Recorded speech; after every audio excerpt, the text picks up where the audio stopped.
The opinions and viewpoints expressed in .NET Rocks are not necessarily those of its sponsors, or of Microsoft Corporation, its partners, or employees.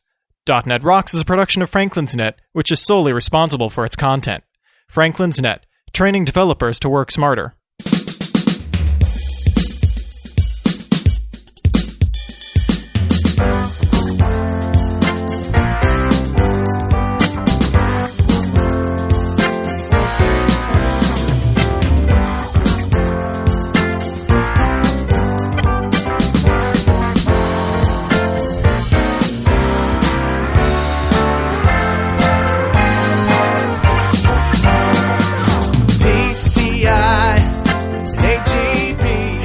Rockheads, play with your geek man later and listen up.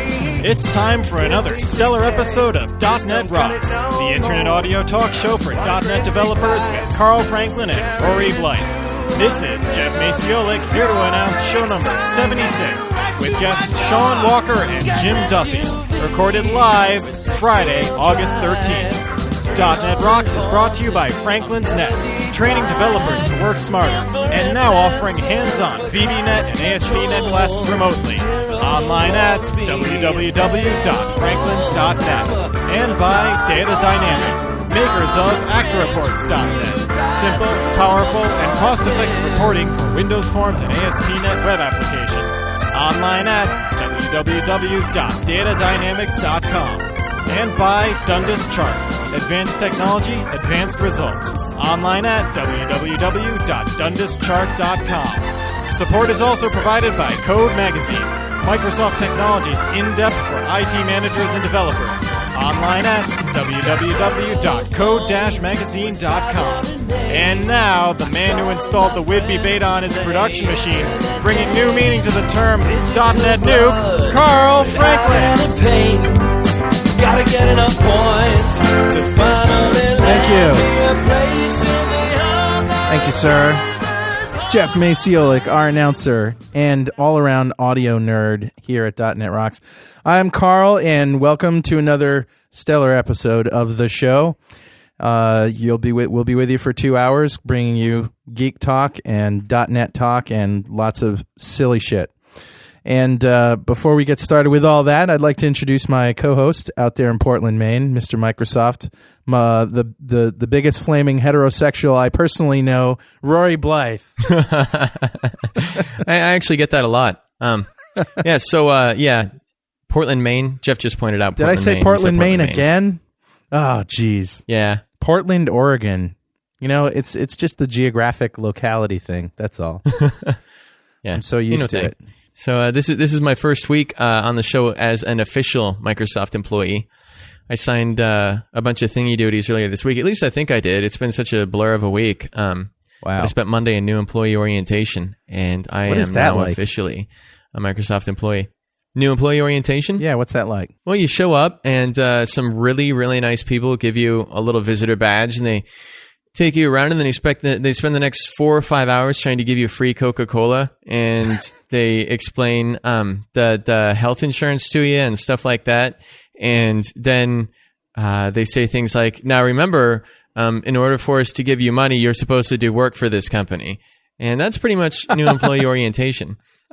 It's kind of about what you'd expect, so except there's a lot more free Coca-Cola than there is at other jobs. I think it's sort of like just It's just like the official welcome to Microsoft. Yeah. You know, it's a way of creating a line that you step over so that you're aware of the fact that you are now part of, Microsoft. And of course they change your blood out for Kool-Aid and do all that kind of stuff, but for the most part it's just orientation type activities.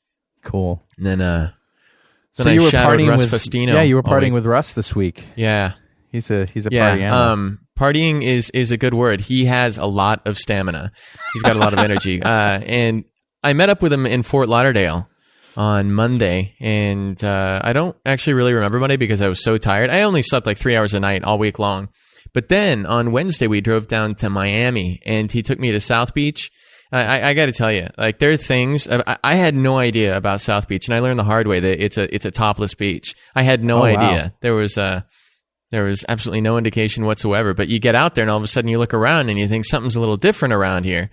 And that was a major shocker. It's one of those things you should know about, or be really, really prepared for, or else if you're like me and you're an emotionally immature human being, it becomes like a festival of giggles and things like that. And then we hung out, we went swimming, we had a good time, but we also did a lot of work. Tuesday I got to go through with him during a presentation, and we put in a good 12, 13 hours or so. Cool. Before heading back to the hotel room, if not even more than that. It was a long day, and Thursday as well, but it was a lot of fun. And it was really good stuff. Were you speaking to I'm people? excited. Were you in front of an audience? Yeah, there were people there constituting an audience. Mm-hmm. I wasn't actually doing any of the speaking myself, although he rigged me up with a wireless mic so that I could add my occasional bit of commentary. And I ran into a couple of people who read the blog or people who listen to .NET Rocks and just wanted to say hi. Great.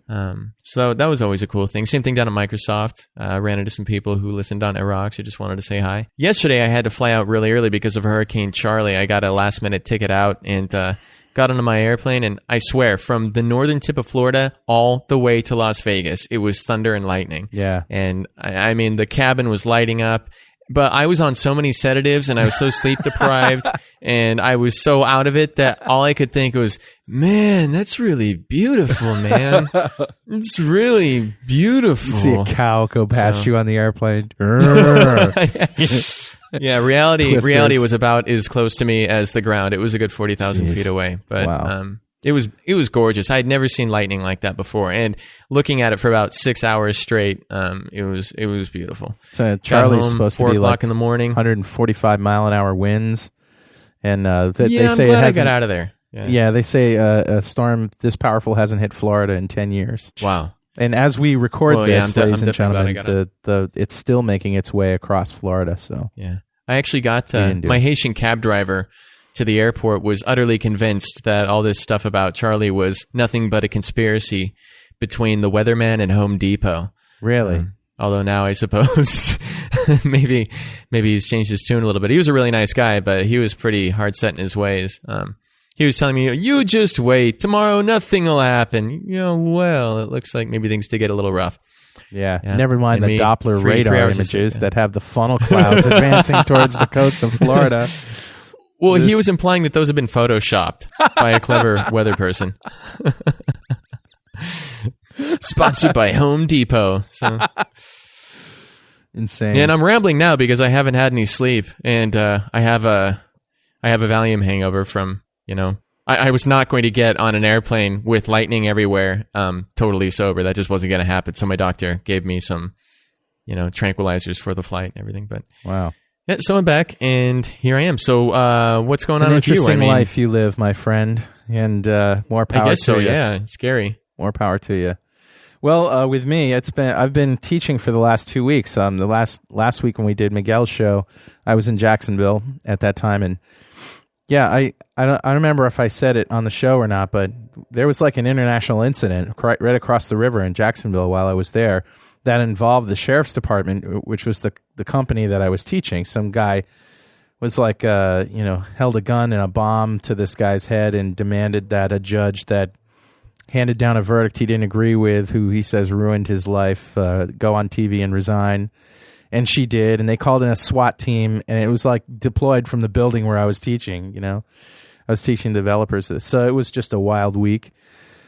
Then I came back, and I had the weekend here with the fam, and that was good, what little there was of it. And then I went back down to Roanoke, Virginia, to CarMax, and this company has a site. It's more than a site. It's a whole business that they do on the web, CarMax.com. They sell used cars, but they're not like an eBay. They're more like a dealership. They have like 50 or 60 car dealerships all over the United States. Most of them are in the South and in the West and, in California and in the Midwest. They don't have too much in the Northeast, but they're all really taking advantage of smart technology. Every car in every lot is barcoded. Every space in the lot is barcoded. They have readers that scan the cars when they come in and out of the lot. So as soon as somebody drives it onto the lot and goes in, like every hour, a guy walks around with a little PDA and goes beep, beep, beep, beep, beep, and takes inventory, and it immediately shows up. Wait, does he go beep, beep, beep? Or does the he PDA does. go beep, No, beep, he beep? actually says that, into the microphone, and that translates into the barcode sequence, which matches the car in that spot. And you on the web get to see that car and print out everything about it before you go down to the lot. And what's cool about it is that the salesman, I'm giving, it's like an ad for CarMax, but they're really cool guys. They You're going to be sending him a bill? Yeah. They basically, they don't have, all their salesmen get the same commission no matter what car they sell. So they're not pressured to, their only pressure is to find you a car that you want. So you go in there, there's like no salesman bothering you and haggling. You just say, here, I want this car. And it's very cool. So I want to give a shout out to the guys in the CarMax class. It was Robert McLemore, Jim Rosendale, who put the whole thing together, Warren Moore, Richard Caudell, Dale Christopher, Mike Dugan, Grady Nash, Marvin Fredrickson, Noah Mandelbaum, Daniel Steenberg, Curtis Harrington, Rod Williams, Steve Melchert, and Brenda Walker. Thank you all, guys, for showing me a good time and having such a great class.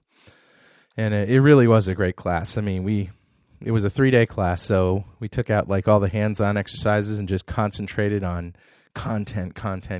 So I had a lot of fun and solved quite a few problems for them at the same time. Cool. Well, anyway, before I read the mail, I just want to give an announcement here about Joe Stagner in the Northeast. He's doing these free MSDN events that are free for developers from Burlington, Vermont to Albany, New York. And in between, he's going to Manchester, New Hampshire, Providence, Rhode Island, Boston, Worcester, Massachusetts, Hartford, Connecticut, all in August and September. And the talks he's doing are on building ASP.NET custom controls and an ASP.NET overview. He's also doing developing Microsoft Office InfoPath 2003 solutions with Visual Studio.NET 2003. These events are free, and they're going on all this month and next month, and we'll have more of them in the future.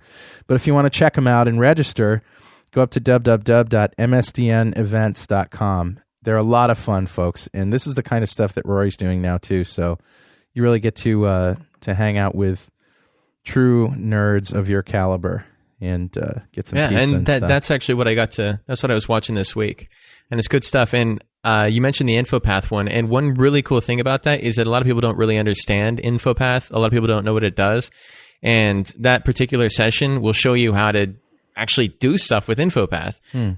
I myself thought it was pretty damn cool, so I just wanted to throw that little word out there for anybody who's curious. Endorsed by Rory Blythe. Yeah. And these things happen at movie theaters. It's a lot of fun. I'll shut up about it, but it happens at movie theaters. You get a voucher for popcorn and soda, and if there happens to be a .NET Pub Club going on, then Microsoft will also buy you some like chicken wings or whatever after the show. And that's where you go out to a bar and have a beer and chat. And Microsoft. Yeah, you got to buy tab. the beer though, because it turns out there's some legal problems, with getting developers drunk and sending them home. Oh, that's true. Soft drinks and food and everything like that is free, and the company's good. And the whole thing is really, really cool. And that is what I'm going to be doing. And I'm so excited to start. That's why I can't shut up. Okay, go on. Okay. We got some really good emails, some great feedback on shows here. This one came from Mark, who says, just listen to the interview with Clemens Vasters. I can't say that I fully understood what he was talking about with SOA, but I thought your discussion of the implications of it at the end was pretty interesting. Carl, I thought your point about the lack of discipline in the industry was right on. You said that from your experience, project managers are very focused on the bottom line and do not have the mentality of a manufacturing operation, as Clemens described. He seemed to say that in order for SOA to be realized, the industry is going to have military discipline, and it's going to have to grow up, quote unquote. If that's really the case, then I think he's looking through rose-colored glasses. It ain't happening anytime soon. Probably what's more realistic is that we will have services, not as disciplined as he'd like, and we'll all get along, making some mistakes along the way, causing some headaches, but otherwise people will put up with it for a while. And what may happen is that we end up with hybrid enterprise systems where there are significant parts that are still implemented as legacy systems, and then some other parts that are implemented as services, and we'll just kind of stumble along with it until we get it right, maybe 20 or 30 years from now. Gee, that sounds like what we have today, really. And we've been saying 20 years ago that we should know anyway. He goes on to say, the reason I say this, to use the analogy to OOP, is I've been involved in projects in the past, and I've heard from others who have seen the same, where the developers who got the project started used an object-oriented framework to make development easier, but wrote all of their application code as though it were written in a straight procedural language. In other words, no business objects at all. And that was 3 to 4 years ago. So while the frameworks are there and well designed, the application developers still have a lot to learn. Just about never mind SOA. Mark, thanks for your comments, and we're going to send you a .NET Rocks mug with our mugs on it. So we'll be contacting you soon for your snail mail address. Next one comes from Tyson Maxwell, who says, Carl and Rory, the August 5 show with Miguel Diacaza was the first show I listened to live. I thoroughly enjoyed it. Although I caught many of the other recorded shows, it is a very cool experience to be able to interact with everyone during the broadcast. Keep up the great work, Tyson S. Maxwell. Tyson, thank you very much. And again, we're going to send you some swag, so look in your mailbox for it. And, you know, we don't really talk about the live show much on the show, but just to remind people that this is recorded live, and everything that you're hearing here, minus a few burps and swears and things things that we edit out, is done live. And you can listen to it with Windows Media Player. And we have a whole page on our main .NET Rocks page that you can go to and listen. And there's also a chat, an IRC chat that we expose that we use anyway, where a bunch of people are in there making comments and asking questions. And in the case of Kimberly Tripp's show, she was actually reading the questions and talking at the same time. It was wonderful. She's like a serious multitasker. Well, anyway, this. Yow. Somebody step on the dog? No, I think somebody else was walking through the apartment building. He's kind of territorial. You know, we could leave those in as long as we just brand it. You know, Castro the .NET Rocks dog. That's right. Okay. This one is from Corey Messing. Korymashing. Corey Messing. He says, Carl, Rory, and the rest of the gang, this might get a little long, so please hang with me. I just want to let the .NET Rocks team know that this show may have single-handedly turned my career around. I took a job with a software consulting company about 3.5 years ago. I ended up at a client for almost 2.5 years doing maintenance on an ASP VB6 application.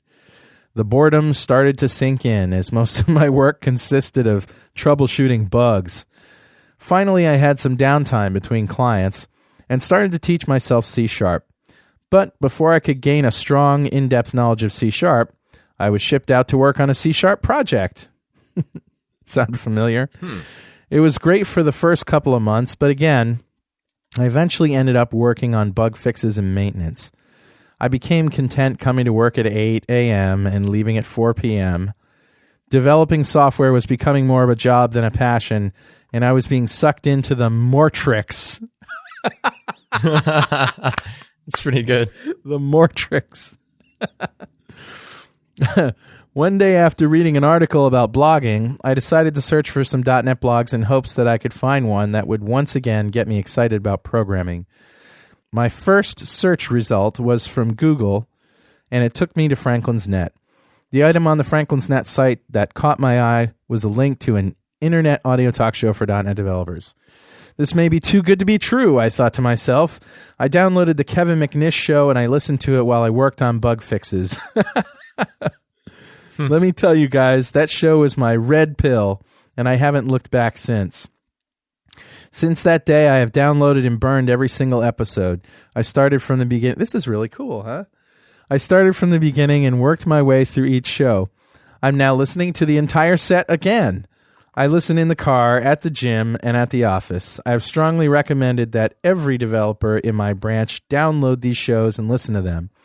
As well as getting the most knowledgeable guests, you guys make the show extremely entertaining. Between the music, Google weirdos, and all the smart-ass comments, the show is just so damn fun to listen to. I mean, seriously, who does a radio show about software development from a bar? You guys do, and that rocks. .NET Rocks has opened up doors that I never thought existed. There are so many avenues that I would now love to explore. SOA, test-driven development, code generation, the list goes on. And I've been exposed to some of the most brilliant people in the industry. Honest to God, I didn't pay this guy. This just came into my mailbox today. Yeah. I was lucky enough to see Scott Guthrie at a recent Arizona.net users group conference, and I really enjoyed a webcast that Chris Sells was gracious enough to donate his time to. I could write another 10 pages describing what this show has done for me, but I know that you guys are busy, so I'll just end this with a big fat thank you. Yeah, shut up. Keep on rocking, Corey Massing, Chandler, Arizona. P.S. Yeah, that's so cool. Wow. Yeah. P.S. If I ever get out to New London or Portland, I owe you guys a drink or 10.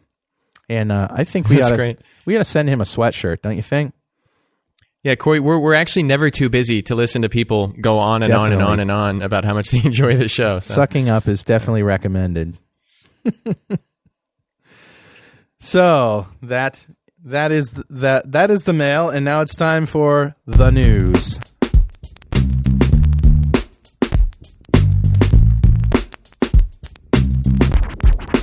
Now obey.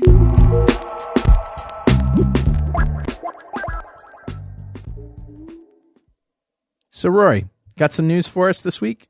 I've got some news for us this week. Cool. The first item in the news is that this Munich Linux install that we've been talking about for the past few weeks, where they were going to convert 10,000 Windows machines to Linux machines, which was initially a go-ahead, and then hit a snag, and then seemed to hit another snag, has now freed itself from the snags and is going to go ahead, and we can still continue to watch it. And whether this thing succeeds or fails, it's really going to be interesting to keep our eyes on it.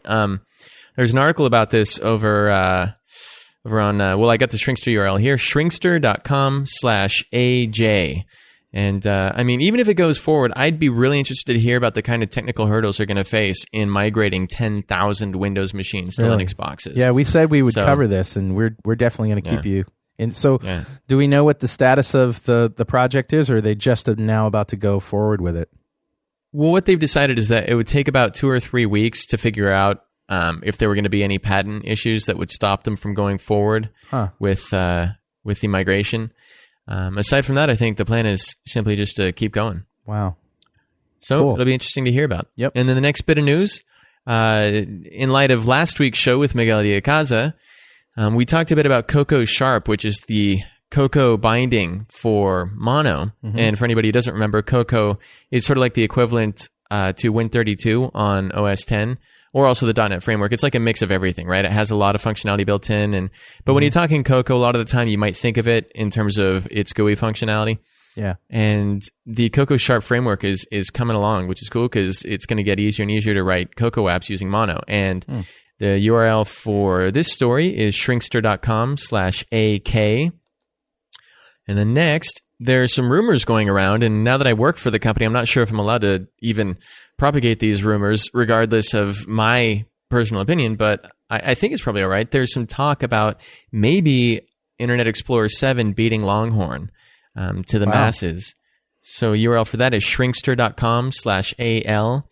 And I'd personally love to see a version 7 of Internet Explorer, but the company isn't really commenting right now either way on what's going to happen, but it has been acknowledged that people really would like to see another version of IE before Longhorn. So who knows what'll happen there. Okay. I have my hopes, and I think it'd be really cool to see something. And then finally, the last bit of news is that the Tablet PC SDK version 1.7 was released on the 9th of this month. Yeah. So you're probably going to want to go pick that up. Yeah, URL for that, shrinkster.com/AM. And that is the news for the week. Awesome, man.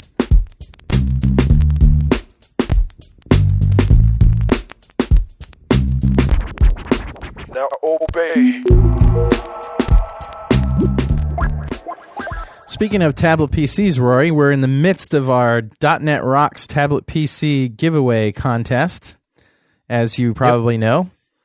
We didn't talk too much about it. We haven't been talking that much about it on the shows, but we have now passed the 3,000 entry mark today. We have currently 3,010 entries. The deal is this. We're Microsoft and Franklin's Net is looking to get just a little bit of demographic information about the people who listen to .NET Rocks and who are interested in .NET development.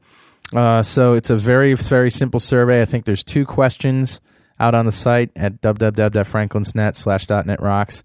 And you basically put your name in a hat to win like this $3,000 plus decked out Toshiba M200. Ridiculously nice. Absolutely.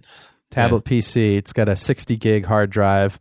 It's got a gig of RAM. It's got a 1400 by 1050 display that's convertible. It's got Wi-Fi built in.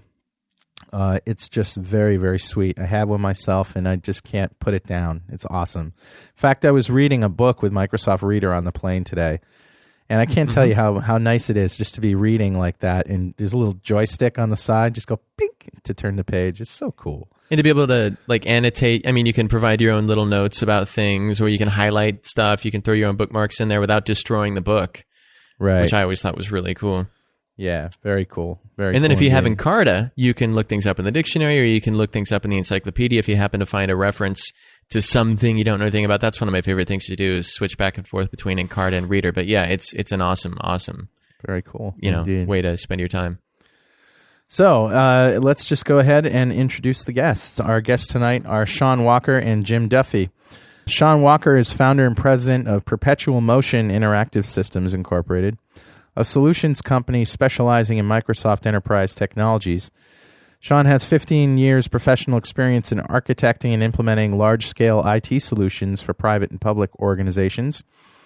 He's responsible for the creation and management of DotNetNuke, an open-source content management system written for the Microsoft ASP.NET platform.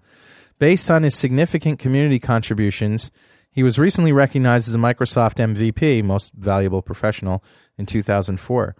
He's a skilled writer and has been published in Access, VB SQL Advisor magazine.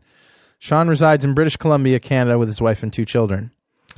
Jim Duffy is the founder and president of TakeNote Technologies, www.takenote.com. This is a 2-time award winner for developer-level training. In an event that baffled even the most seasoned academics, too many years ago, Jim earned a BS degree in Computer and Information Systems and has been coding and training other coders for the last 20 years. Attendees of the Take Note training are quick to point out that his training classes are a lot of fun because he's an exceptional trainer and a very knowledgeable developer. In addition to, and he wrote this bio, by the way, in addition to coding and training, Jim keeps busy writing as well. You'll find his articles in a number of leading publications, including Code Magazine. Jim's passion for teaching and presenting, combined with his humorous and quick-witted approach. Jim, where did you get these adjectives? Quick-witted? I'm all over it. Yeah, have made him a popular speaker at international developer conferences, regional conferences, and local user groups. Microsoft recognizes contributions and expertise by naming him as an MVP. He is also, and this is perhaps most interesting at the moment, Jim is also co-host of the popular Computers 2K4 radio show on WRBZ 850, The Buzz, on Sunday mornings in Raleigh, North Carolina. Hi, guys. Yeah, how you doing? Hi. Greetings from what potentially could be Hurricane Central here tomorrow night. Yeah, and you're in North Carolina? Yep. Yeah, Hurricane Central indeed. Yeah, once Charlie crosses over Florida and makes it back out to the Atlantic, he could be heading my way. Good thing we didn't record it on Saturday night. Very good idea. So how are you, Shaun? I'm doing pretty good. I appreciate the invitation to the show. Oh, our pleasure. Rory, have you seen .NetNuke?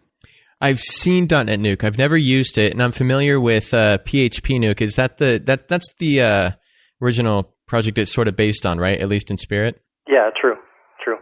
Okay, yeah. So I've seen PHP Nuke, and I've seen bits of .NetNuke, but I've never worked with it, like hands-on kind of stuff. So tell us... but I've been curious about it, so this would be cool. Yeah, give us the elevator speech on .NetNuke, and then give us a little history of where it all happened, where it came from. So the project's been around since December 24th, 2002, basically Christmas Eve 2002.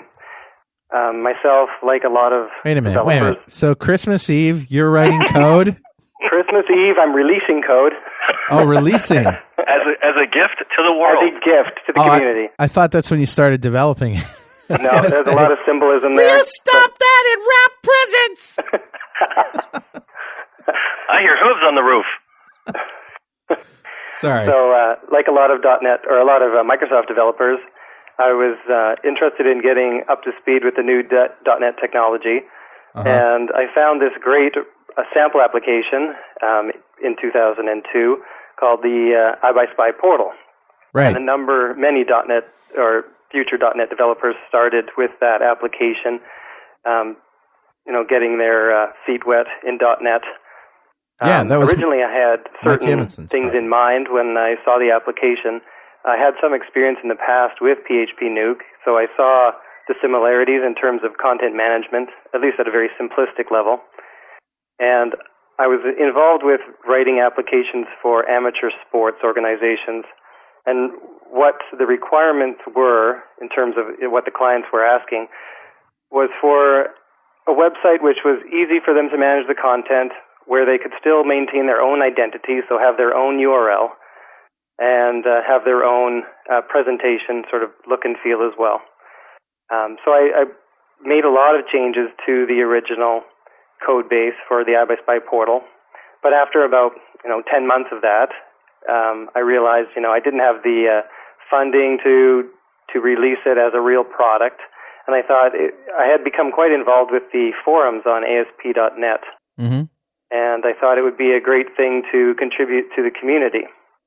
Now, do you know Mike Amundsen? And he's the guy who did iBuySpy. Yeah, I met Mike. Yeah, he's a great guy. He is a great guy. Very smart guy. Yep.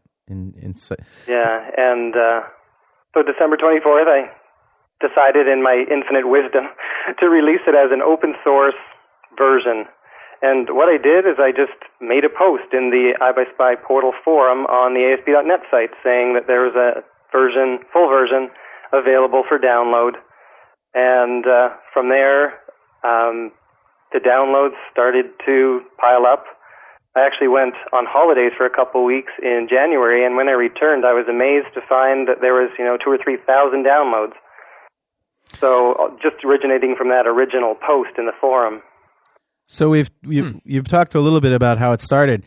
Let's just give the elevator speech about what it is for those who still don't know. It's a content management system or portal system, which has a variety of meanings, but essentially it's a framework where you can manage content for your website and allow people to come to your website and view the content under different security contexts. So you can have public information and private information. Basically, changing the paradigm from a static HTML website to a web application. Right. How close is this to any of the community? What do you call those things that they have at ASP.NET? Like the what am I trying to say? The things that the toolkits, the starter kits. Yeah. Yeah. Well, the original iBuySpy portal starter kit is now called I think it's called the Portal Starter Kit. Right. Not a lot of work was done to enhance that product from its original release. Okay. And DotNetNuke has added a ton of functionality to that original product, so they really bear no resemblance to one another anymore. There's also the Community Starter Kit, right, which has similar features. Right. And then there's also the Forums Starter Kit and an e-commerce Starter Kit, and those are really designed to perform a specific application function, whereas DotNetNuke is designed to provide a full portal framework where you can plug in different types of applications. You had have you looked at the code for the Community Starter Kit? I had done that, and I had implemented it, and my impression of it was that it was really over-architected.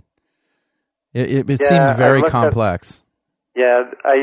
When it came time to implement skinning in DotNetNuke, I took a good look at the Community Starter Kit because it does have skinning functionality in it. Yeah. But I found it was far too complex of an implementation for a normal designer to be able to deal with.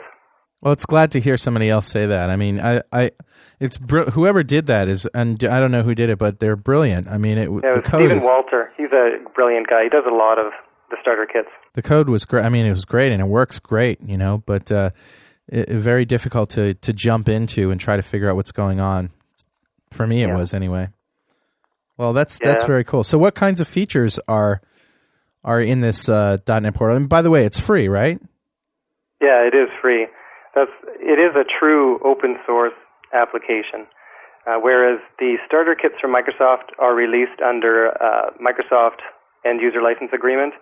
That's free code, and you're allowed to do it whatever you want with it as well. But there's not really a management entity behind them managing upgrades and enhancements to those code bases. Mm-hmm. So that's slightly different than a true open source project. The open source project, like DotNetNuke, actually has a standard BSD license, which allows for the maximum flexibility in terms of reuse. So people are allowed to use the code, modify the code, and really they're not even required to contribute anything back to the project if they don't want to. Whereas many of these projects are GPL licensed, which is more of a viral license where if you make modifications, you're required to contribute those changes back to the original project, which isn't really very good for business applications. Yeah, true. It sort of limits it to being used for personal and hobby websites, rather because business websites don't want to have to contribute their business intelligence back to the core open source application. Right. A minute ago, we were talking architecture very briefly and about themes, skinning, stuff like that. And something I've been wondering about with a lot of these big community projects like DOSBlog, .text, and .NetNuke, do you have any plans to take a lot of the features that you've implemented in .NetNuke and replace them with the built-in functionality of ASP.NET 2 so that you can reduce the complexity of the code base? Ooh, good question. There's a good question. That question's coming up more and more lately as Whidbey gets close to shipping in a more solid form. Mm-hmm. I guess you'd have to look at each of those features on an item-by-item basis. If we look at skinning or themes, there's some aspects of the Whidbey solution which we can adapt fairly simply. In terms of the master pages solution, which is really a templating solution in Whidbey, .NetNuke has actually a far more flexible templating system implemented right now. And whereas Whidbey is really very optimized for developers and not so much for designers, .NetNuke's main purpose in implementing skinning was to make it very simple for web designers to use whatever tools they want, generate skins in standard HTML and, using the standard tools that they expect, and offering sort of one further level of abstraction than ASP.NET 2 does. I understand your point, though, in that there's a lot of architecture. There's a lot of code that we could do away with if we adapted to that model. Yeah. Well, do you think it'd be possible to go in and maybe take advantage of master pages and write a system around master pages that would provide the same flexibility? Or do you think there's something inherent to master pages which would prevent you from being able to attain that level of flexibility? No, I don't think there's something that would restrict us from doing that. It's a matter of taking a look at it more in depth. There's also the whole, Microsoft is calling it skinning, but it's themes per control on your page, which you can apply different styles to. And the terminology gets all sort of twisted around, but that's what they call skinning. So that is something that we can definitely adapt almost immediately when Whidbey is available. Okay, cool. Very cool. So, Jim. Yeah, buddy. So when did you come into this .NetNuke land? I became initiated and totally impressed. Probably earlier this year, the TakeNote.com site was getting a bit long in the tooth and dated, and it's like, okay, I need to redo this thing. And I looked at a number of different things, including, I even looked at SharePoint. And I was like, well, maybe I'll take a look at SharePoint, see what this is doing. And that was a bit of overkill, and was looking at the iBuySpy portal and thought, hey, this is pretty cool. And, what's this .NetNuke thing? Oh, it's an extension. Let me take a look at this. And was just hooked. I mean, in about a weekend's time, I had converted the entire TakeNote.com site over and was just thrilled. I mean, I was using containers and changing the way it looks, and gave the entire site a really slick look and feel with no coding. And that's what I was really looking for, was an easy way to build the corporate website using pre-built components that I could just drop on the page wherever I needed them, and put a nice looking flair as far as the UI went to it. I had a couple of sections on the Take Note page. I needed to add some training registration online and online ordering of the courseware. So I thought, oh, well, can I extend this DotNetNuke thing? And started taking a look around and started reading about how you can extend it.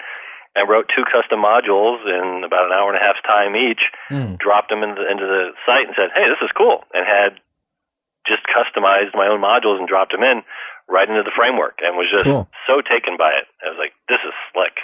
I like this stuff. So your changes became part of the code as the license permits? No, the changes became a custom module. They're independent user controls. Oh, okay. That you just drop in. The .NET lingo is they're called modules. And you just drop the module in wherever you want, and the way you lay out a page is you drop modules anywhere you want on a page. And I just dropped my 2 custom modules where I needed them, and those custom modules fit right into the framework. I adhered to the structure and the architecture of the framework, dropped the modules on, and they work great. And I was like, man, I think I found a winner. Cool. So that's one of the things I like the most about it is it's got so many about 20 built-in modules available to use right out of the can. Some of them are good, some of them are a bit weak, but there's a third-party segment that's just come up and said, hey, we wrote a whole bunch of free modules. Here's free modules. Drop them on, use them in .NET Nuke. And people have just run with it. So you can download either commercial modules that people are selling or free ones that are unbelievably good and put together a very slick, very functional website very quickly. And throwing in the skins with version 2.0, now the site can look unbelievably professional, keeping the look and feel away from how it functions. Very slick. I was quite impressed from the time I saw it, and have been since the version 2.0 came out. I've just been running with it. Cool. I want to get back to something that Rory was hitting on just a few minutes ago, which is about ASP.NET 2.0. Obviously, the architecture of a well-designed ASP.NET 2.0 application is going to be quite different than what we have today, user controls in particular. So are you guys going to maintain a 2003 version or a Framework 1.1 version and go off and do a WDB version? Or are you going to just upgrade everybody to 2.0? The plan right now is to not maintain multiple versions of the application. We really don't have the resources for that. Okay. So what we're going to do is look at each ASP.NET 2 improvement and see how they map to the existing application, and sort of one by one integrate them.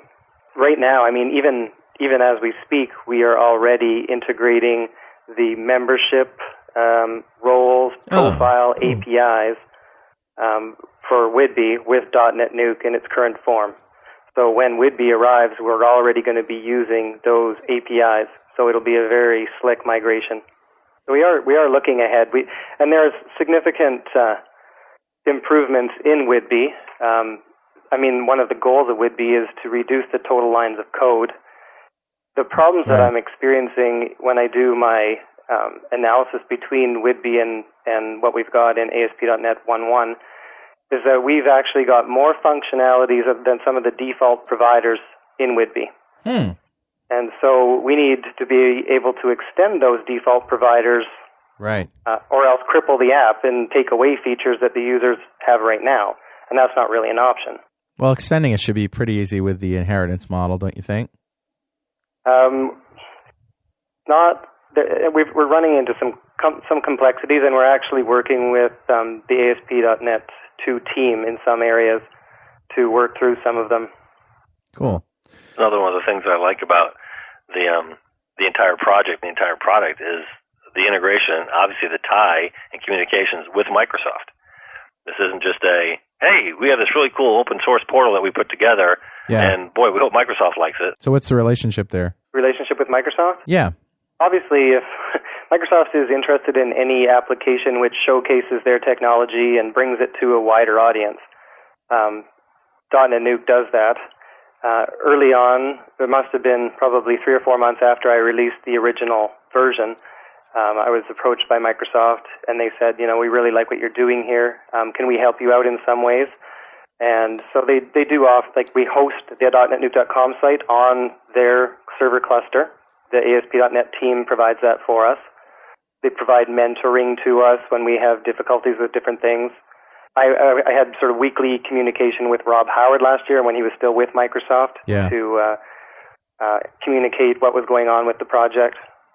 So that's sort of the extent of the tie.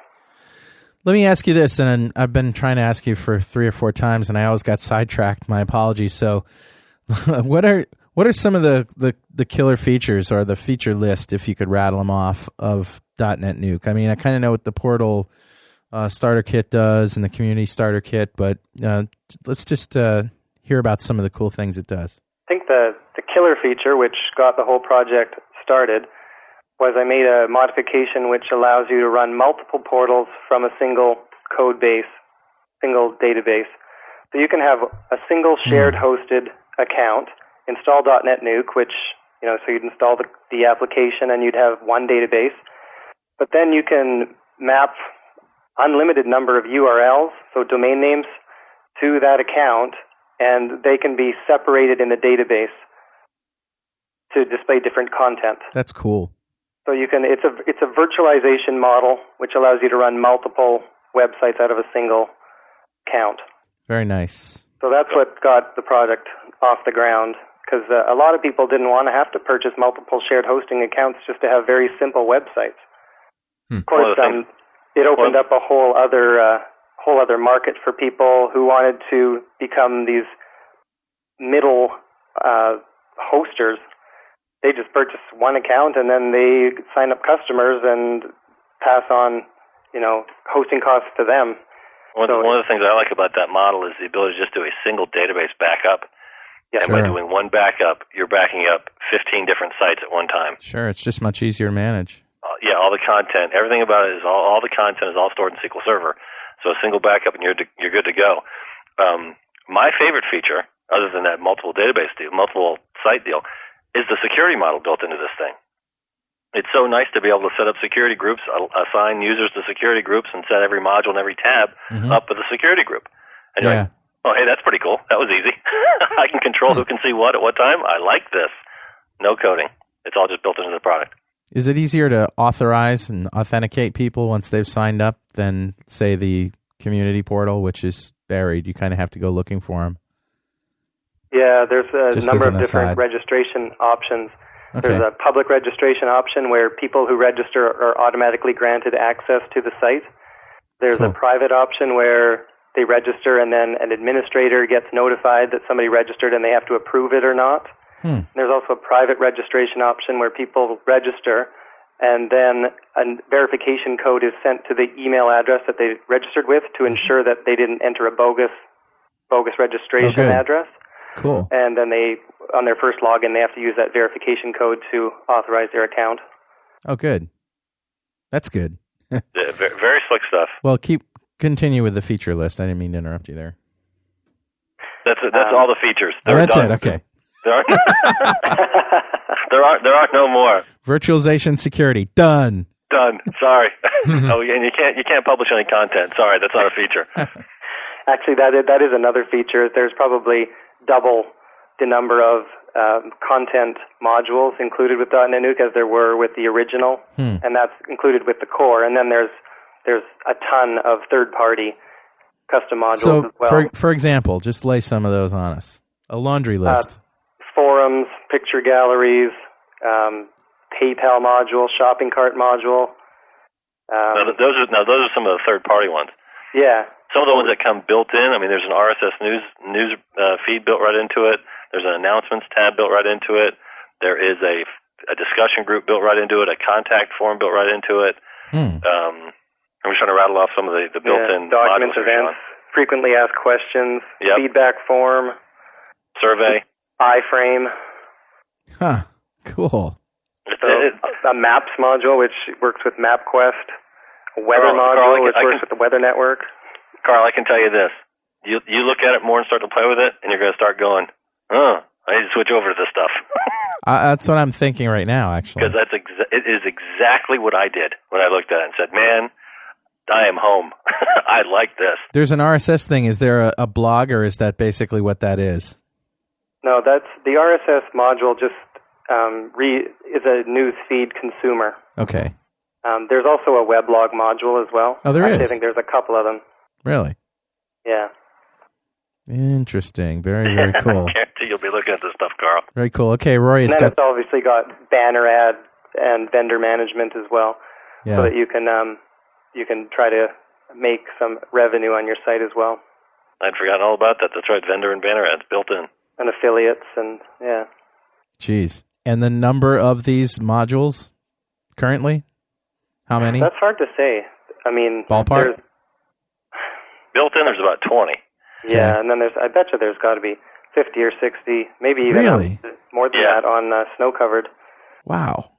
Yeah. That was one of the most significant architecture changes that we made, is that with the original iBuySpy portal, you could write custom modules, but you basically had to be a developer in order to install them. You had to add them to your project and recompile the project and then deploy the project. And the modification that we've made to .NetNuke is it allows you to actually install modules at runtime.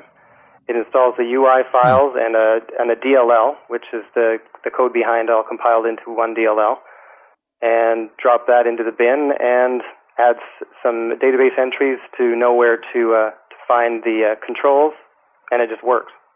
Wow. So it allows people that are not technical at all to install new modules into their portal. From the developer side, one zip file.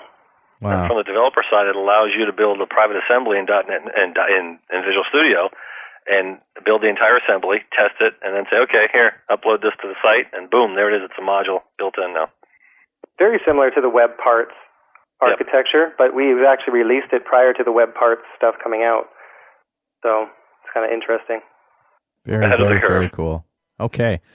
Well, guys, sit tight. It's about that time, halfway through the show. We're going to listen to some music. And actually, after I play a tune here, or maybe a couple of tunes while the live listeners sit around and listen, my brother Jay is here in the studio, and we're going to play some live music for you. So cool. We're going to play some music and pay the bills and stick around. We'll see you on the other side of the hour.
Nothing nothing I can do but let it go.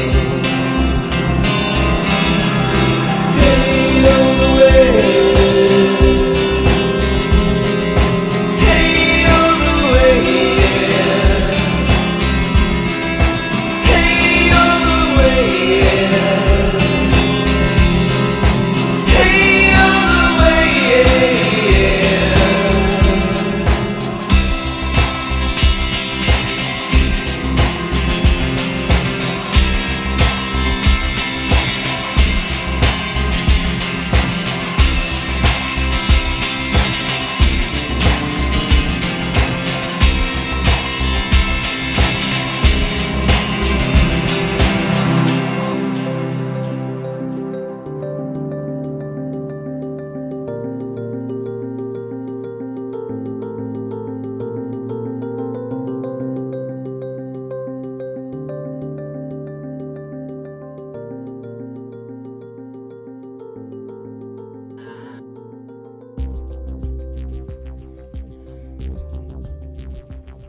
You gonna sit over there?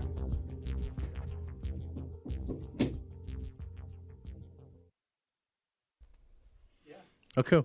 All right, well, here we go. What are we doing? Let's do a little St. James Infirmary. All right. 2, 3, and...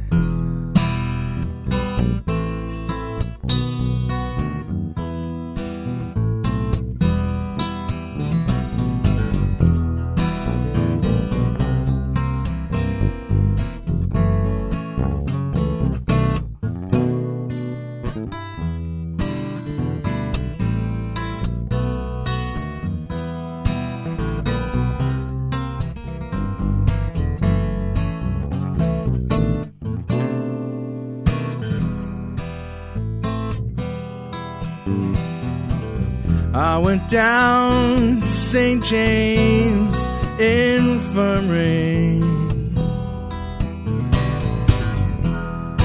I saw my baby there, yeah. She was stretched out on a long white table,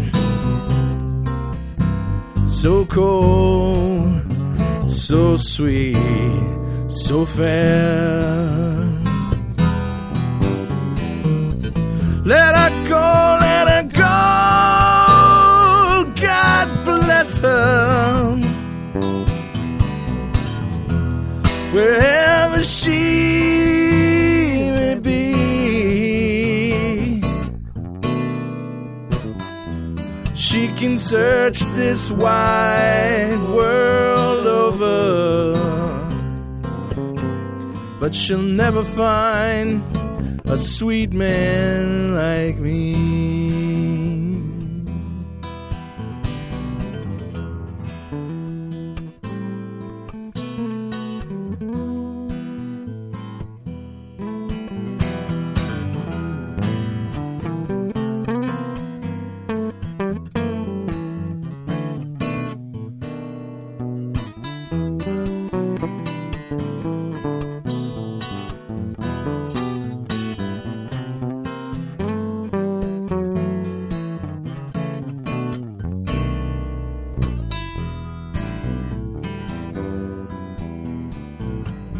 When I die, won't you bury me in straight-lace shoes? Want a box-back coat and jumpy Stetson hat, yeah. Put a $20 gold piece on my watch chain, so the boys will know that I died standing pat.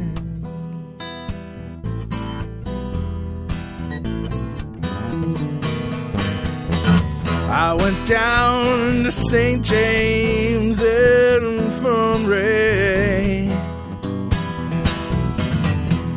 No, I saw my baby there. She was stretched out on a long white table, so cold, so sweet, so fair.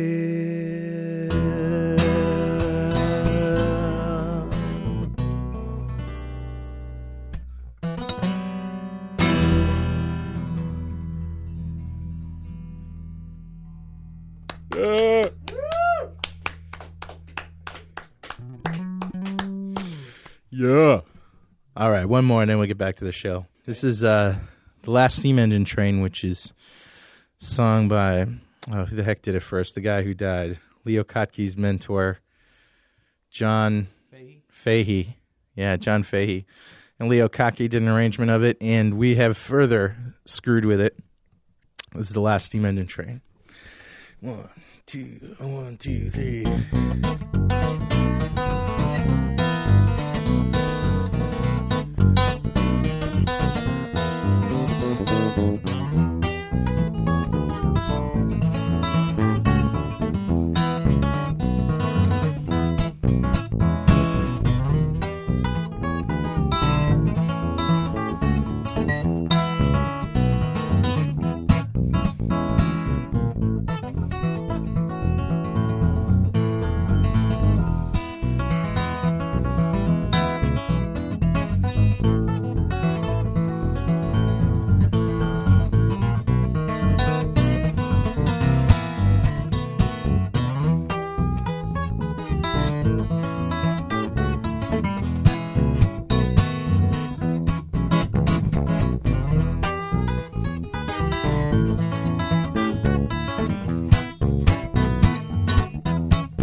And we're back. Thanks for sticking around. That was Jay Franklin on bass and myself playing guitar, and we are the Franklin Brothers, as you probably know by now. Yes, we do acoustic music as well as the other stuff. So, we are this hour talking with Shaun Walker and Jim Duffy about DotNetNuke, and glad you could join us. Guys. Yes. You still with us? Thanks again for having us on. Very good, of course. What's with the name DotNetNuke? DotNetNuke. DotNetNuke actually was originally called iBuySpy Workshop when it was first released, and that name lasted about 3 months, and then I felt that it needed its own identity. And it's funny how I thought it needed its own identity, and I borrowed the identity of another product, but that's another story. No, the Nuke name has sort of become synonymous with open source content management systems. It originally came out with PHP Nuke, which was written by Francisco Berzi, and that was released in about 2000, I believe. No, and it really? had a number of forks that spun off of it, post Nuke and a number of others. I noticed today, actually, there's even a JBoss Nukes implementation. But calling the product .NET-Nuke, at least for those people that came from the Linux world, that name has some identity to it, so they understand that this product is a content management portal system. I immediately thought of Duke Nukem. Yeah, I remember that That's a great game. I heard there was another Duke Nukem game coming out. Is there really? Duke Nukem Lives. I swore off all computer games after playing Duke Nukem. I got sucked into too much time. It's like, oh my god, I gotta play. Yeah. And what'd you say, Rory? Earth to Rory. Yeah, sorry, my dog is attacking all my Microsoft documents now. And now he's beating the crap out of another bag. He's such a bully, man. Dog, leave the bag alone. I'm sorry, guys. What did I miss right there? I like the dog's name. Dog, leave the bag alone. Castro is his name, right? Right? Yeah. Yeah. Does he have a beard and smoke cigars? Jim, no, but he's in little shit mode right now. He's gonna become dog soup. So we sometimes get criticized about the name in terms of it's not too business friendly. You have organizations, corporations looking at the product as a basis for building intranets or even products, and it has the name .NetNuke. That doesn't go over so well at the executive level sometimes. Right. Executives need to lighten up, don't they? Yeah, I think so. I mean, they got along with Google and Yahoo. So. Yeah, right. Yahoo, come on. It's because they were, whatever. I suggested .NET Duffy Nuke. That just didn't go over very well. I think it had a ring to it. Or what, Take Note Nuke? Oh, even better. Jim, now we're talking. Jim, when you gave me this Geek Man thing at DevTeach, and did you know that Geek Man made it into .NET Rocks the movie? Special cameo appearance? Yeah, exactly. We have a picture of the website and Geekman. And by the way, I keep getting asked by people by email, what happened to .NET Rocks the movie? And, well, work happened. I had 2 weeks in a row of training, and the editing sort of fell by the wayside. But we have sponsors. We've got everything, and the thing's pretty much almost ready to go. We got to stitch in a little bit more, and I have to make a master onto a dual-layer DVD. And then we're going to send this puppy to the printer, and it's going to be coming forth very soon, so stick around with that. Yeah, we actually did mention it in the movie. And what happened was you just walked up to me at the show and said, here, this is for you. And, during lunch, we didn't know what to make of it. It's a little because action I knew figure. how much you'd appreciate that.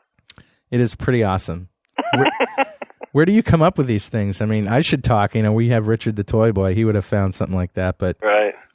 For the show every Sunday morning, I usually research, just try to find that unique and strange computer-related news story. I just happened to come across the Geek Man. What's the show all about? It's a call-in show for my computer won't print. How come I can't get Windows to run? How come this won't work? Oh, man. Type stuff on Sunday mornings from 8 to 10. And I try to be more color than technology. I just say format the drive to every question.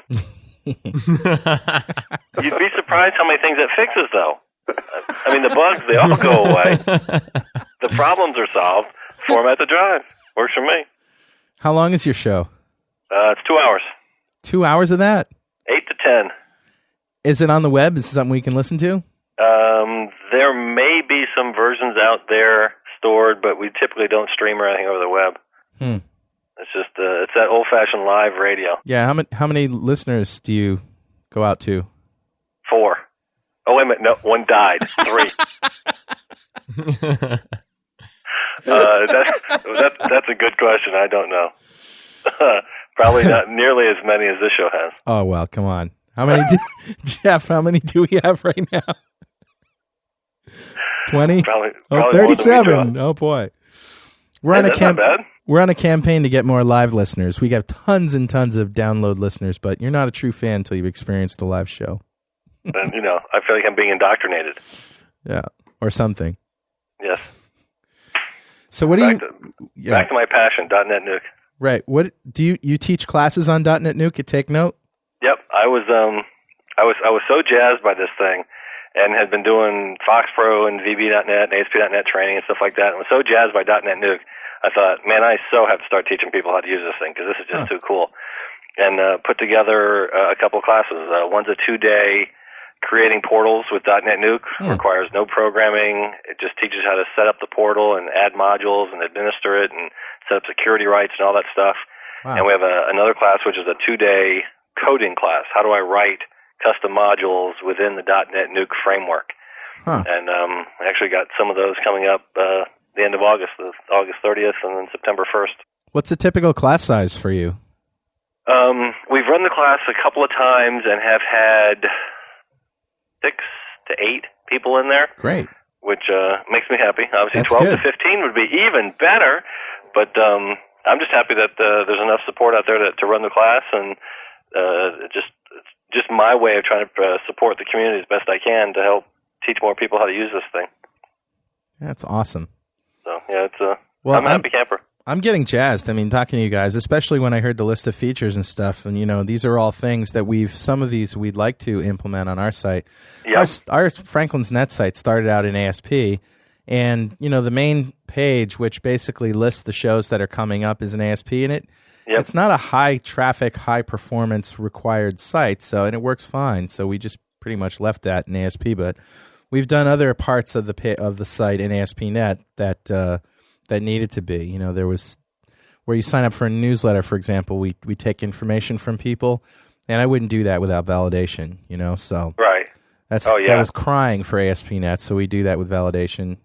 One of the strengths one of the things I enjoy the most about it is I can edit content and administer the site from anywhere in the world. I mean, I don't have to be inside Visual Studio or some development tool to change my site. You just log in and start making changes, which is very cool. And the community base. I mean, they're up on the ASP.NET pages, up on the ASP.NET forums. There are, the last time I checked, it was like in the neighborhood of almost 60,000 posts in the .NetNuke section. Wow. And I think Shaun can validate this. There's almost like 82,000 registered users of this thing. Really? Oh, yeah. I mean, this thing is growing leaps and bounds. And one of the things I was concerned about when I first started to adapt it was, okay, is this a niche little thing that 12 people are using and I'm not going to get stuck and not be able to ask any questions how to use this thing? And boy, was I surprised and pleasantly surprised up on the ASP.NET forums because there's just a lot of activity. It's probably one of the most active forum sections up on ASP.NET because it's just always jumping. Wow. Out of those, I guarantee you, Carl, you'll get off the show and go, I need to look at this. Well, I definitely am going to. Yep. Of those 82,000, how many of those are actually developing modules for it and modifying it, do you think? That's difficult to determine. We don't really have any tracking mechanism to determine people that download it, whether or not they're using it or not. Because you can download it and use it just as a toolbox on how to implement different features in ASP.NET. Or you can actually use the application out of the box to build a website. Or you could adapt it and build your own app just by adapting different parts of it for its strength. One of the biggest challenges I had with the community site, which is the community starter kit, which is the only thing I unfortunately have to compare, right, is it was very difficult to make it look different from what they gave you. Like the look and feel was sort of baked in, and you really had to jump through hoops to make it look different. Yeah, and that's one of the biggest requirements with a website is you want to have your own look and feel. Exactly. So what do you guys do in that department? Actually, we just ran a skinning contest not long ago. Microsoft supplied some decent prizes for it. And I believe that there's about 20 free skins that are featured on the site that were entered in the contest. Some of them are pretty radical-looking skins. They don't look anything like the default look of the site. Like, you don't even have to stick with the standard portal look with, your header, footer, and 3 columns. Right. You can deviate from that entirely and, have 50 panes in your site if you want to, 50 columns. You can do whatever you want. So is this truly like template-driven? Do you make the template first and then say .NET-Nukerize this? Or do you have to work within the framework of your pages? No, like a web designer could build a template look and feel in whatever tool they want, cut it up into HTML, and what they do is where there's active elements on the page, like a menu system or, say, a login button, you would put in tokens in those specific areas, and those tokens have specific names. Kind of like placeholders. And then when you upload, your skin is comprised of your HTML file, your image files, your style sheet, and you zip them up into one file, and you upload them to the .NetNuke app, and it parses your HTML file and substitutes the tokens with the actual controls. And so it's almost like a pre-compiled skin. So you get great performance out of it, and it works with the framework from that point on. Carl, so the use of these skins, the look and feel of your site can be exactly what you want it to be. The framework is going to work around you. You're not going to be working around it. That's Drop basically those tokens into your skin wherever you want wherever you want that content to show up on the page, and that's where it shows up on the page. You want the copyright to show up on the top, the login to be in the lower right-hand corner. You can lay out the skin however you want, and the .NET framework is going to adhere to that skin, and that's how your site looks. So there is a traditional look and feel of a .NET site, but with a skin, you're nowhere near that look anymore. Rory, are you as excited as I am about this? I'm getting kind of like, damp under my armpits here. It actually is one of those things that I've been wanting to take a look at for a while. But part of me lately, whenever I think about projects like this, I can't help it. My brain keeps going back to wanting to look through the code and see how certain things could be re-implemented using features in ASP.NET 2. I've got like a one-track mind lately with that stuff. Yeah. I mean, and it's good to be looking ahead for sure, because that's going to be coming upon us before we know it, right? Maybe, Rory, you just defined what you're going to be doing for the next 3 months in your spare time. Well, it seems like it'd be cool, I think, if somebody sponsored for an app like this, like say if Microsoft sponsored for an app like this to be written using ASP.NET 2, just to demonstrate like how much simpler the architecture can be and how many lines get cut out and so on and so forth. It would be very, very cool to see a comparison with a 2.0 version. Very cool. Yeah. I just can't stop thinking about that. Every time I think about, skinning or templating of any kind and stuff like that, or of course, like with any large application, you wind up with a whole bunch of custom collections. So when I'm thinking about generics, I cannot help but think about, how ASP.NET 2 could be of use to these projects. And this whole time that we've been having this conversation, sometimes I even drift off and I think, I wonder if it'd be better for them to rewrite from the ground up using ASP.NET 2 and just try to design around their existing ideas, or to actually port. There's just all these questions that keep popping up in my head. So I am excited, but at the same time, it's really just sparking a lot of questions in my head. Okay. Yeah. No, and those are good enough. Those are good questions to ask. Once you get into the deeper details of some of those, like if you even just focus on specific would-be features, which is what I've been doing lately, I found that if you're going to build a really simple website, ASP.NET 2 will deliver that with very few lines of code. But as soon as you deviate from just very simple use cases and want to extend the model somewhat, it becomes far more difficult. Actually, probably more difficult than it is in ASP.NET 1.1. Is it because there's so many new high-level things that in ASP.NET 2.0? Obviously, like you said, you can just drag a table onto a web page and you set a few properties and you've got an editable grid.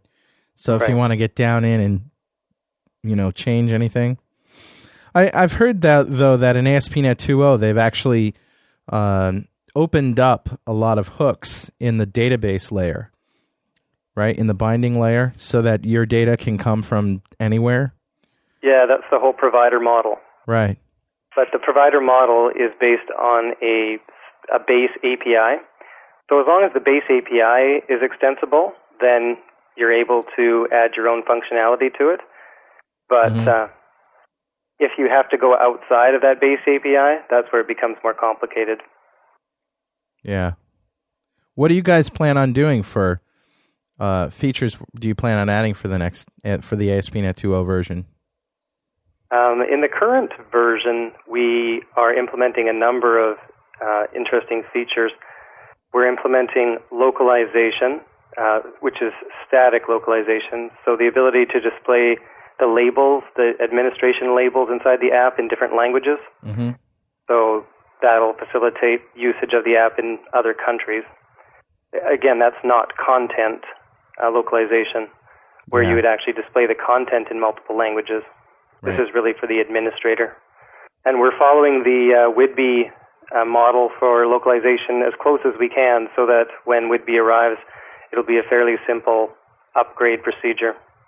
We've actually been working with the localization team that created the localization solution for ASP.NET 2. And in the next release, we're also going to have a mechanism for implementing portal-wide search. Cool. Because as an open source project, we can't rely on the fact that we're going to have external products available like index server. Right. In a shared host environment, you usually don't have those things available, but you still need to have a search mechanism in your portal. So we have an architecture designed to enable modules to publish their content in a summarized format into a central index, which can then be searched. Yeah, that sounds good. Sounds very good. And then we're implementing membership, roles, and profile from Whidbey, so using the exact same APIs.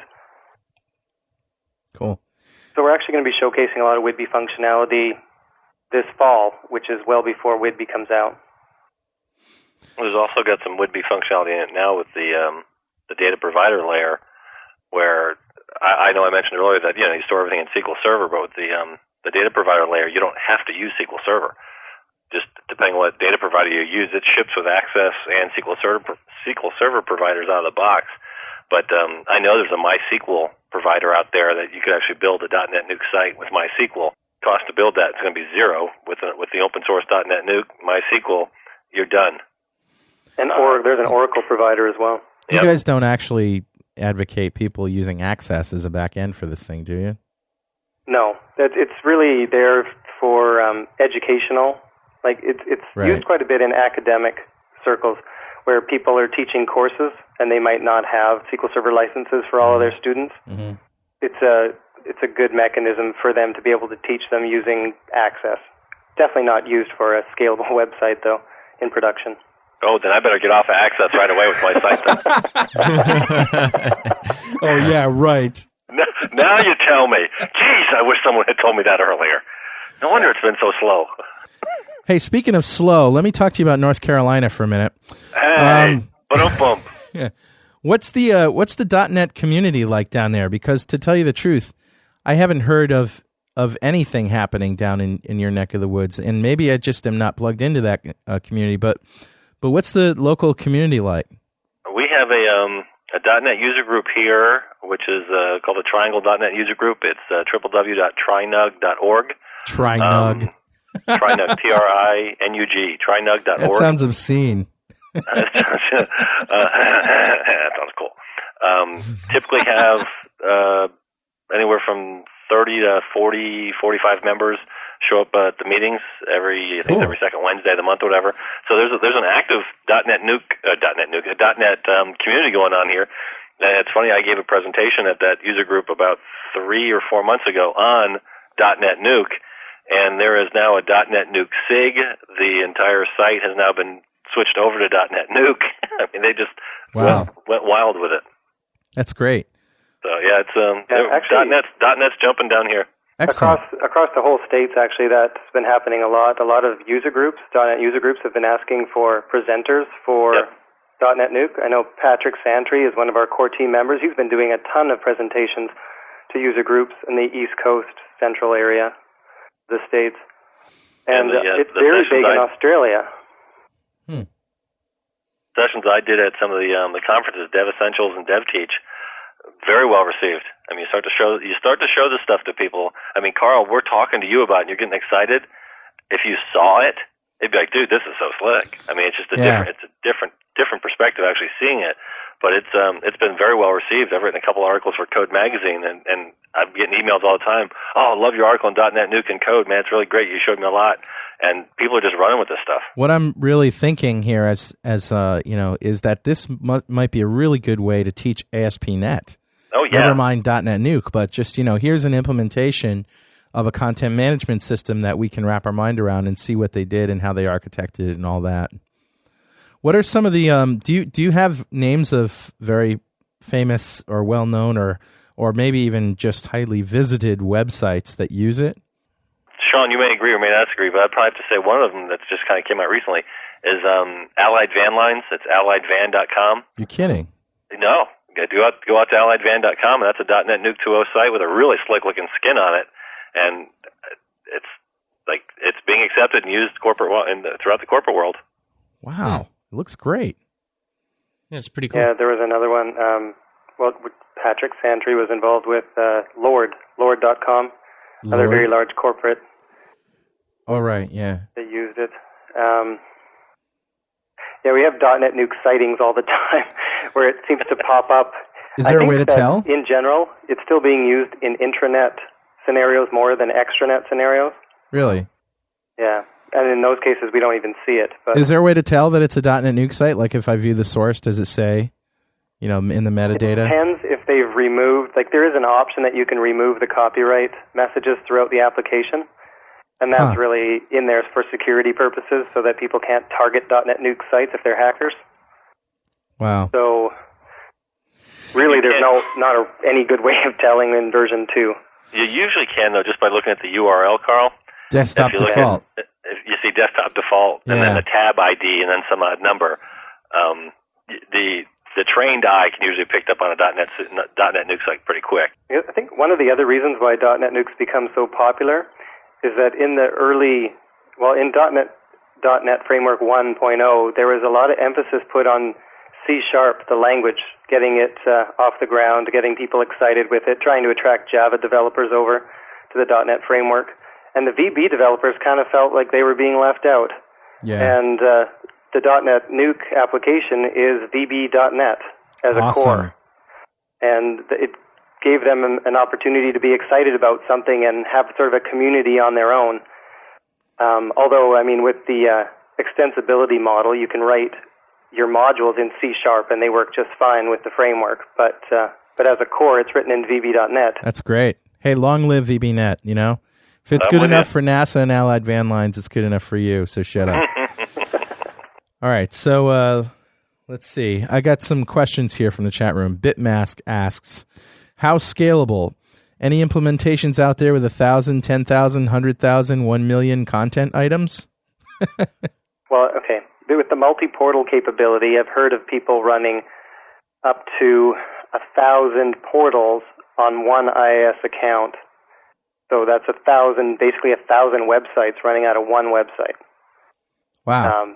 That could be, maybe those are pretty small sites, though. They could maybe only have one page each. But I also know of a magazine in Australia that's using .NET, and they have, 5,000 pages.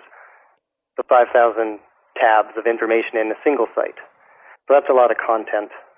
The .NETNuke.com site is obviously dog-fooding its own application. Dog-fooding its own application. Well, we're running our own app. I know what you mean. I just thought that was an interesting use of the metaphor.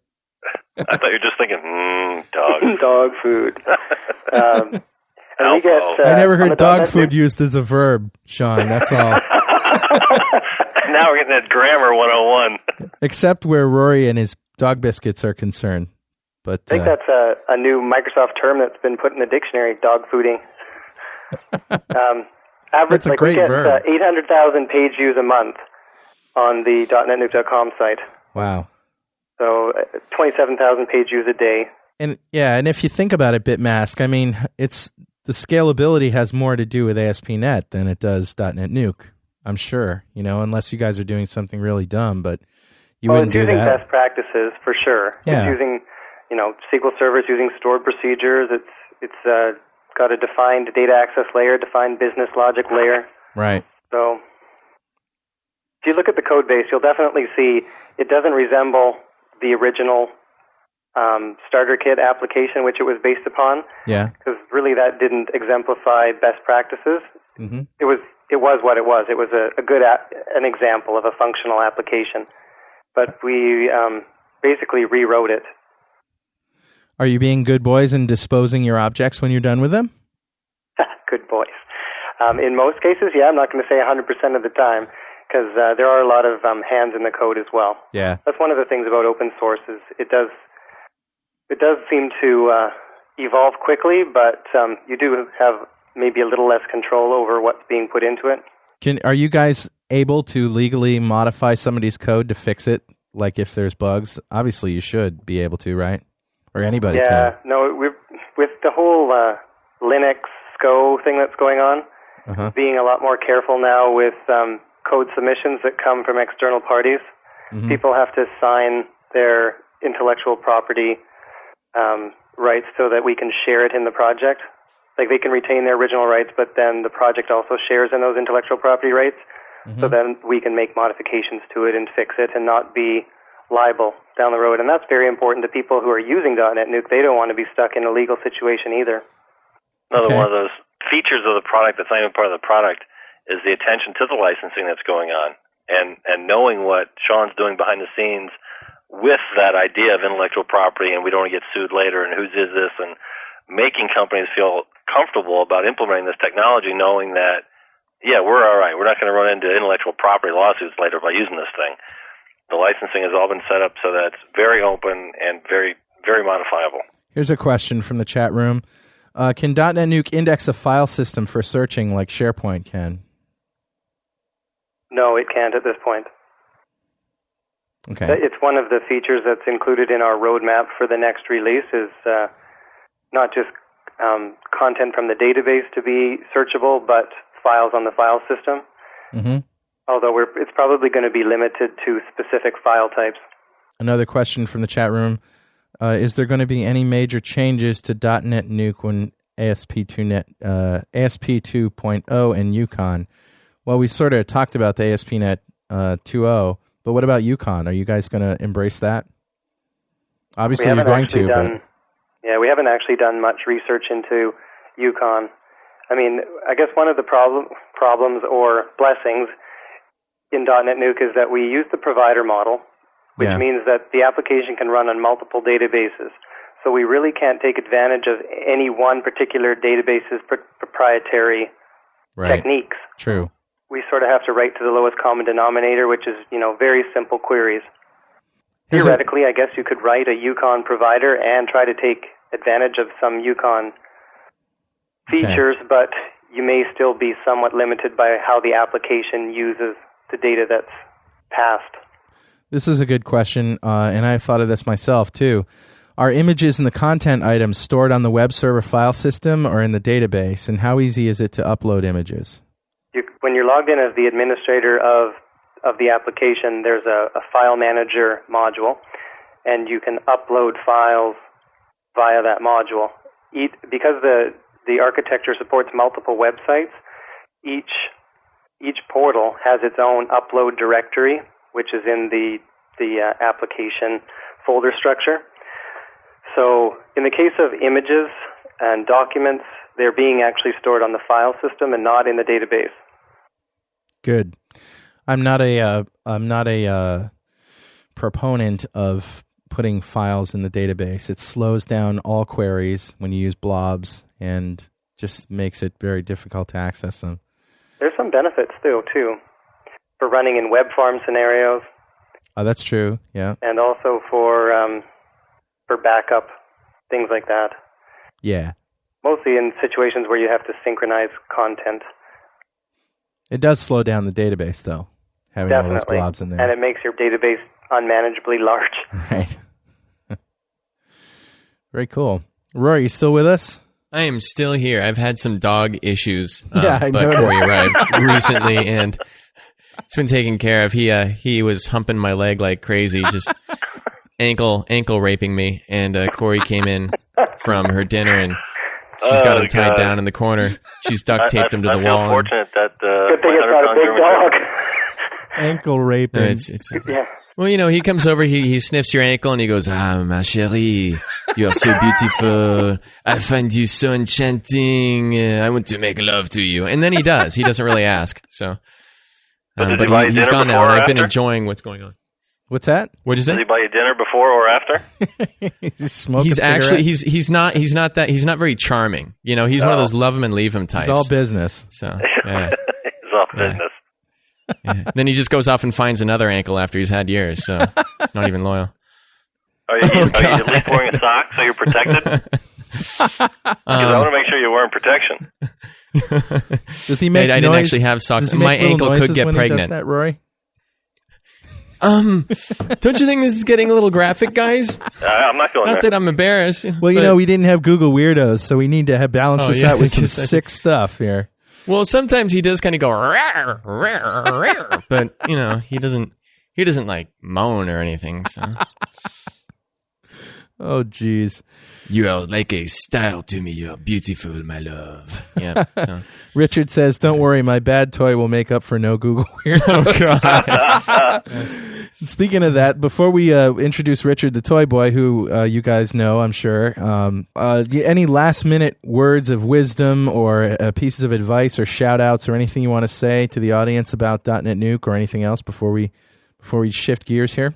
I don't know. I encourage anybody, if they're interested in migrating their applications or even their skill set from classic ASP, which I know a lot of people are still using, to .NET, you should definitely take a look at .NetNuke. It's becoming more feature-rich as time goes on, and with our affiliation with Microsoft, I'm pretty sure we're in a good place as we move forward. Well, I'm convinced, and the price is right. I'll just add that from my experience and from coming from an ASP VBScript background beforehand and wanting to get into an ASP.NET website up and running very quickly, I had almost no coding to do in order to get a .NetNuke site up, and that's exactly what I was looking for. And with the rich administrative tools that are available for it, including like a site log and traffic logs, and I mean all kinds of that stuff you'd expect to be or you'd want to be in your portal, they're all in there. And there's a number of administrative tools that are built in that we didn't get a chance to go over, including a very rich third-party community, which free modules, and there's a site called snowcover.com, which has got commercial modules available for sale. The swell of community is doing nothing but growing with this product. And this is not it's a flash in the pants and be gone in 6 months. I'm thinking not so much at all. So it's one of those tools that I think is one of those groundbreaking tools that, wow, everyone should know about this. Heck, I even started throwing, I was a self-proclaimed .NetNuke evangelist because I threw that into my email signature and started spreading the word of .NetNuke around. And I've been doing everything I can in my power to let people know what a really, really slick tool this is. Well, guys, stick around. It's time for Richard the Toy Boy. We'd like you to participate in this as well. And cool. It's, what can I say? It's going to be interesting, that's for sure. So without any further ado, Richard the Toy Boy. 39 speakers in my living room. NASA complains about the sonic boom. 10-foot high screen. Hey, Richard Campbell. How are you, my friend? Dude, I am good, and I'm so glad to see my friends on the show. And I found a very web-centric set of tools for today. Awesome. Some interesting toys. You know, I go for a good toy and a not-so-good toy. That's right. Every week on the show, Richard the Toy Boy previews and showcases a toy that we will show everybody, talk to them about, and actually give one away. And then a not-so-good toy that we would rather not give away. For legal reasons, usually. That's right. And it's usually toys that A, you don't want, and B, the government doesn't want you to have. And we started off this bit with a doozy, didn't we? Smart clamp. Yeah. Good Lord. Well, I think I'm going to hit a new high. No. I'm telling you. You just hang on to your socks there, kiddo. I'm ready for you. What you got? Let's do the good toy. The good toy first, and you've seen this toy before personally, Carl. In fact, we've talked about it before because I think it is one of the best web toys out there. And I'm talking about www.keyhole.com. Oh, yes. Oh, yes. You got to go take a look at keyhole.com. You'll be amazed. Now, this is a web-based 3D view of the world. You can type in any address you want to enter, and it will show you it in the world, right? An overhead view. So I've, seen pictures of my own house. It's very spooky. Heck, I've seen pictures of Carl's house. In more or less detail. Some things are the maps aren't so good, and some things they're very high resolution, but most of the urban centers are high res. Isn't it funny how good the pictures of Iraq are? Yeah. Yeah. Especially if you get the NVIDIA graphics version. Now, but basically you subscribe to this, right, Richard? Yes, you do. And I think we should give away a subscription as well. But you can there's a free try before you buy 1 week period. You can download the client. You can take it out for a spin. You can look around, try the different things. And then if you like it, you can subscribe, and it's $70 a year. There's also professional versions. And this is really interesting for somebody who's got a lot of branch offices or anything like that. Real estate. To be able to show where things are, to be able to set the stage for, say, a real estate development, cut out a block and put the new building on the block with all of the surrounding terrain already there. I'll give you an example. My mother's boyfriend, and because my father died, not because my father left her or whatever, but not because she's cheating on him.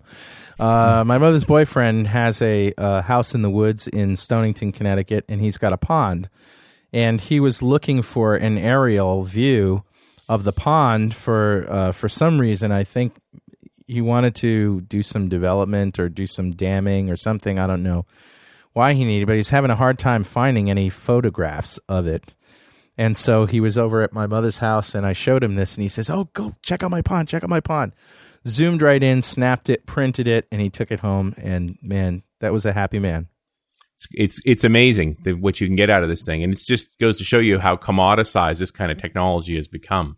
And it's really interesting is looking at the enterprise level. They have technology to be able to integrate with like continuous streaming and data from, say, taxi cabs, so you can look at the location of all your cabs in real time in a three-dimensional map.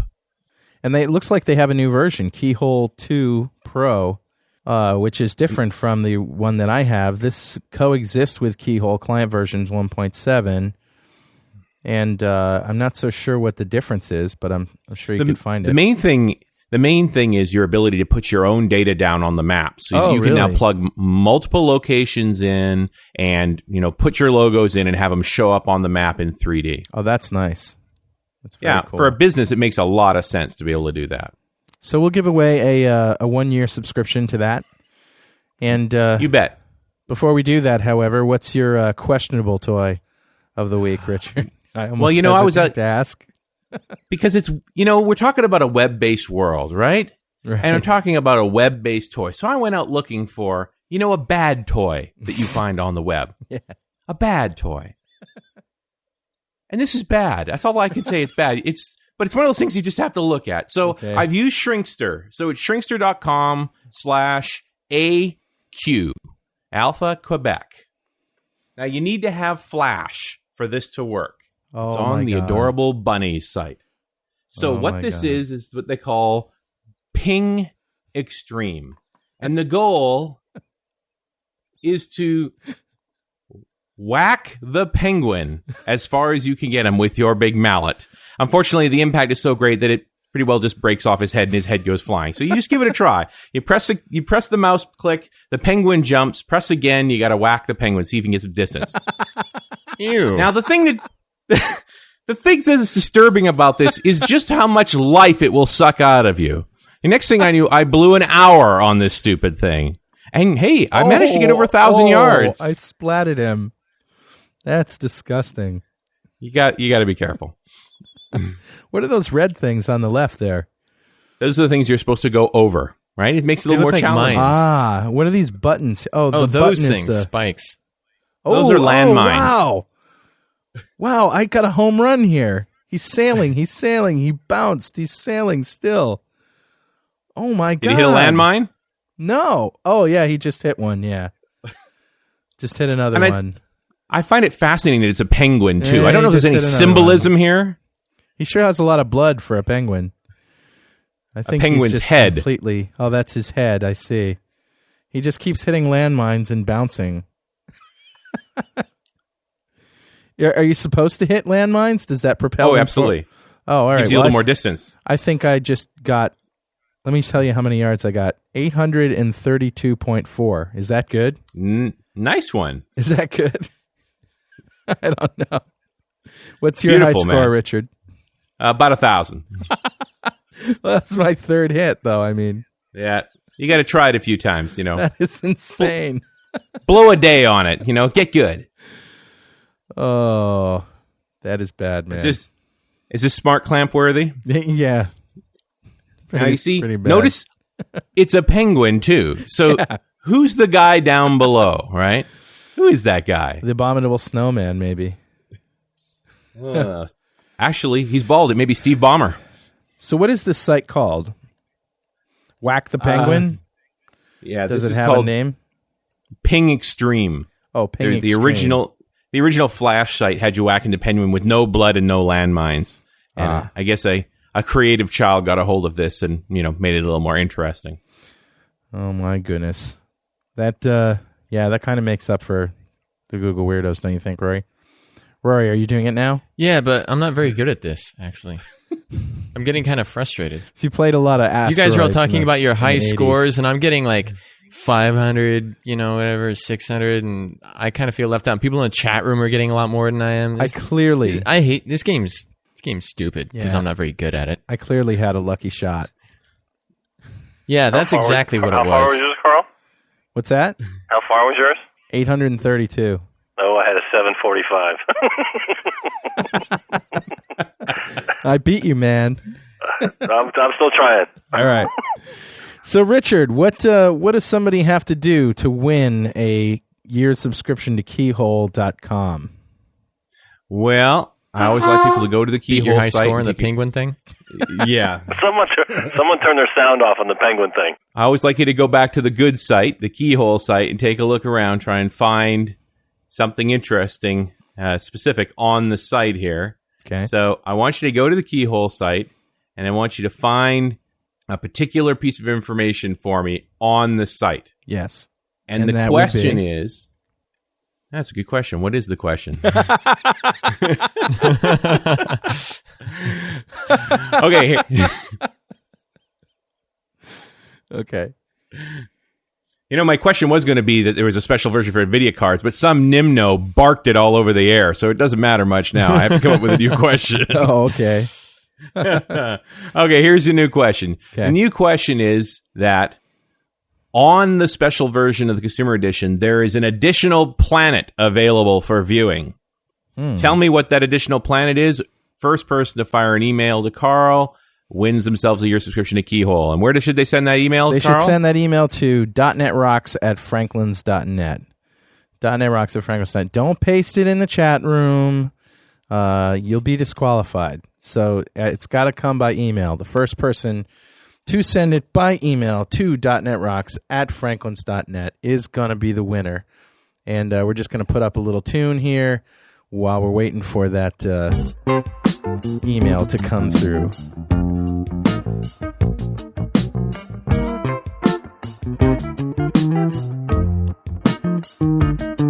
And man, was that quick. Brian Sherwin from Columbus, Ohio says it's Mars. Is that right? Oh, yeah, that's right. All right. Brian, congratulations. Richard, that was kind of a lame question. I mean, what other planet would it be? Wouldn't it be that's really the only one we can do. Wouldn't be Mercury. Well, we have pretty good maps of Venus. Well, such is the contest here at .NET Rocks. You never know what to expect. So anyway, guys, what can I say? It's been a great show, and I am completely energized about .NET I'm going to go check it out. Cool. Great. So our job is done. Yes. Thank you very much. And on behalf of myself, Rory Blythe, Richard Campbell, who's still trying to beat his high score at this stupid penguin game, Jeff Maciolik in the sound room, this is Carl Franklin saying goodnight from .NET Rocks. And, don't take any wooden nickels, would ya? Thanks a lot. We'll see you next week on .NET Rocks. Good night. Life is hard. Pay my taxes.